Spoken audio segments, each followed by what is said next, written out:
नमस्कार दोस्तों। वैसे तो ये कहानी अतुल सुभाष की है, लेकिन इस कहानी को शुरू करने से पहले मैं एक कहानी बताऊंगा जो शायद आप लोगों को याद भी हो। बिहार के एसडीएम साहब थे जिन्होंने वीडियो बनाया कि कैसे वो अपनी पत्नी से प्रताड़ित हैं, कैसे अपनी पत्नी पक्ष से प्रताड़ित हैं, और उन्होंने ये दुनिया छोड़ दिया था वो वीडियो बनाने के बाद। बिल्कुल अतुल सुभाष के वीडियो को देख के मुझे उनकी कहानी याद आ गई। अब आप लोग सोचेंगे कि भाई सिर्फ वो एसडीएम साहब या ये अतुल सुभाष ही थोड़े प्रताड़ित हैं अपने पत्नी पक्ष से, जो मैंने इन दोनों कहानियों को सेम बता दिया। और भी तो कहानियां हैं, बिल्कुल है, लेकिन मैं इन दोनों ही कहानियों को इसीलिए सेम बता रहा था क्योंकि इन दोनों कहानियों में जो प्रताड़ित जो विक्टिम है वो बहुत ही पढ़ा लिखा है, उसका बौद्धिक स्तर, इंटेलिजेंस का लेवल बहुत हाई है। एक व्यक्ति इंजीनियर है, एक व्यक्ति एसडीएम है, एक व्यक्ति जिले का मालिक है, एक व्यक्ति सामान्य लोगों से बहुत ज्यादा सैलरी उठाता है क्योंकि उसकी काबिलियत उस हिसाब की है। इसीलिए मैंने इन दोनों कहानियों को एक जैसा करके बताया।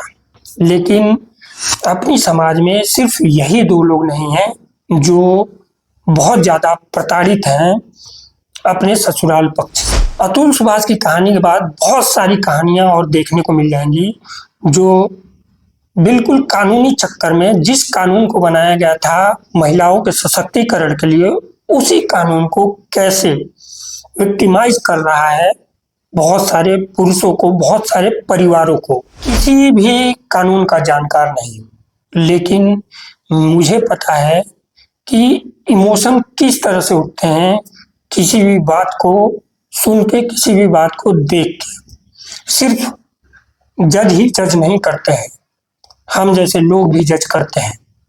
जो लोग किसी कहानी को देखते हैं, उसके पूरे परत को समझते हैं, वो लोग भी जज करते हैं कि किस बात में सच्चाई होगी, किस बात में सच्चाई नहीं होगी। अतुल सुभाष के 1 घंटा 21 मिनट 46 सेकंड के वीडियो को देखने के बाद मुझे कहीं से भी उस व्यक्ति में कोई गलती नजर नहीं आई। उस व्यक्ति ने किस तरह से सारे अपनी पीड़ाओं को जाहिर किया और किस तरह से बताया कि वो थक चुका था इस कानूनी पचड़े में और इस पारिवारिक कलह में पड़ के। पारिवारिक कलह बहुत तरह के होते हैं, लेकिन जिस पारिवारिक कलह को हथियार बना लिया जाए पैसे उगाही करने के लिए, वो फिर पारिवारिक कलह रह ही नहीं जाता है, वो बन जाता है अपराध। और ये अपराध हुआ था अतुल सुभाष के साथ। मैं कोई पत्रकार भी नहीं, मैं पत्रकारों की तरह बात नहीं करूंगा। मुझे वीडियो देखने के बाद जो फीलिंग हुई, उस फीलिंग की बात कर रहा हूँ। और उस वीडियो देखने के बाद मुझे ये समझ में आया, मैंने और भी बहुत सारी कहानियां देखी हैं जिसमें पूरा परिवार बर्बाद हो जाता है ऐसे केसेस में, ऐसे पचड़ों में फंस के। ठीक है, दहेज प्रथा बहुत ही बुरी चीज है। ठीक है, एक अतुल सुभाष चले गए तो तड़प क्यों उठ गई लोगों में, क्योंकि इस दहेज प्रथा की वजह से बहुत सारी महिलाओं के साथ भी अत्याचार हुआ है, वो बात बिल्कुल सही है। लेकिन जब उसी कानून के रखवाले दुरुपयोग करने लगे, तब समझ में आता है विक्टिम का दर्द। जब किसी को ये समझ में आया कि अरे यार दहेज प्रथा का केस आया है, अब तो उगाही होगी, उस उगाही के चक्कर में एक परिवार रोड पे आ जाता है। मैंने अपने आंखों से देखा है, मैंने हजारों आर्टिकल ऐसे पढ़े हैं। और उन परिवारों को बाद में जाके देखो, जो दहेज प्रथा में फंस गए, वो लोग बिल्कुल ही खत्म हो गए, रोड पे आ गए। ठीक बात है कि एक लड़की के साथ अत्याचार हुआ है, लेकिन उस एक लड़की के अत्याचार के चक्कर में एक पूरा परिवार, एक पूरा खानदान रोड पे आ जाता है। चलो ये भी सही है कि ये एक उदाहरण पेश किया जाएगा या उदाहरण पेश किया जाता है सजा देके कि भाई अगले किसी भी लड़की के साथ, किसी भी महिला के साथ बर्बरता ना हो। लेकिन इस बात को की रिस्पॉन्सिबिलिटी कौन लेगा कि उसी कानून का सहारा लेके लोग विक्टिमाइज कर दे रहे हैं, लोग शोषित कर दे रहे हैं किसी इनोसेंट व्यक्ति को जो ऐसे अपराध करता भी नहीं। और ऐसे बहुत सारे अतुल सुभाष के जैसे बहुत सारे परिवार ऐसे हैं जो लोग ऐसे विक्टिमाइज हो चुके हैं, जो लोग शायद निर्दोष भी हैं। अतुल सुभाष के इस कृत्य के बाद लोग कह रहे हैं कि अतुल सुभाष बुजदिल आदमी था।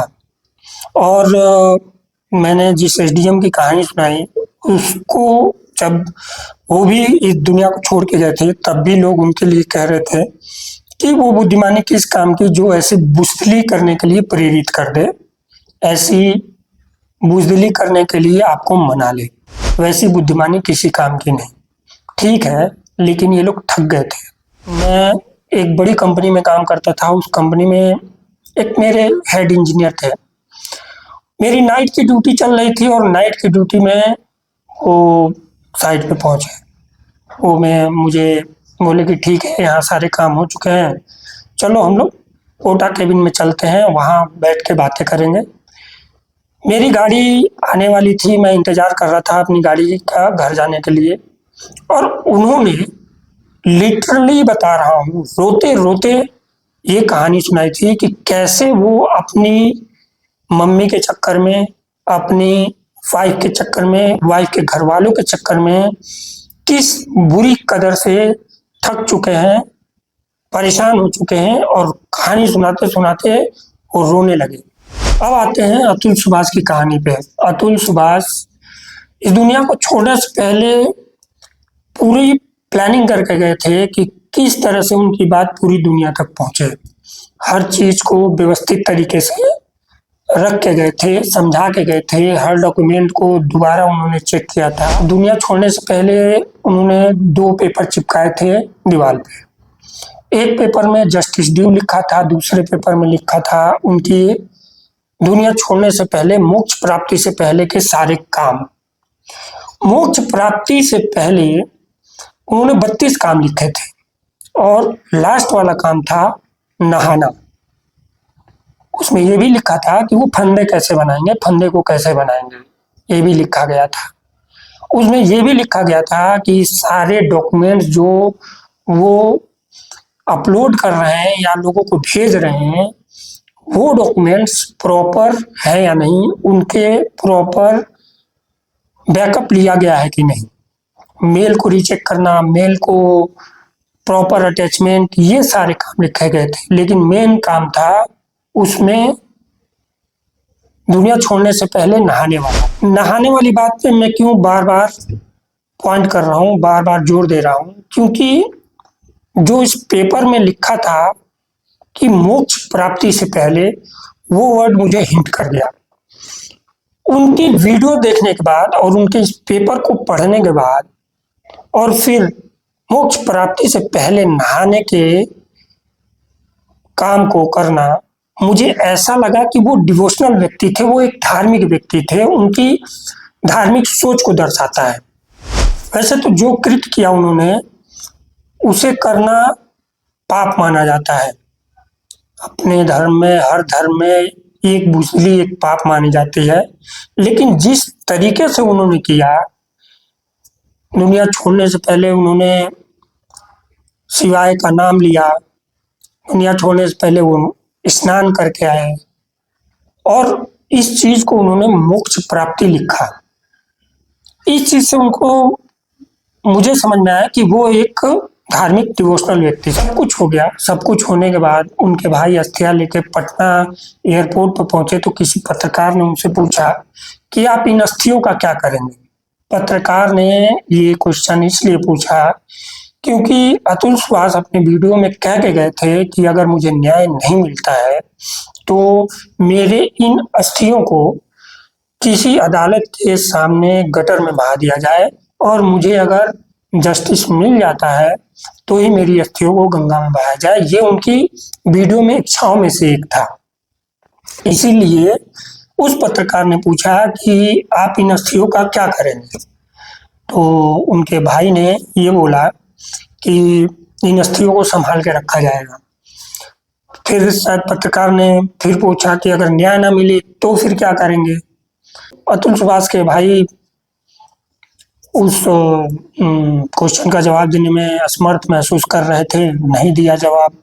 लेकिन ठीक है, ये तो देखने वाली भविष्य की बात होगी, लेकिन हम तो यही दुआ करेंगे कि अतुल सुभाष को न्याय मिले और अतुल सुभाष के जैसे जितने भी लोग हैं सबको न्याय मिले। अतुल सुभाष के जैसे जितने विक्टिमाइज लोग हैं उन सबको ही न्याय मिले। बस इन्हीं विचारों के साथ नमस्कार।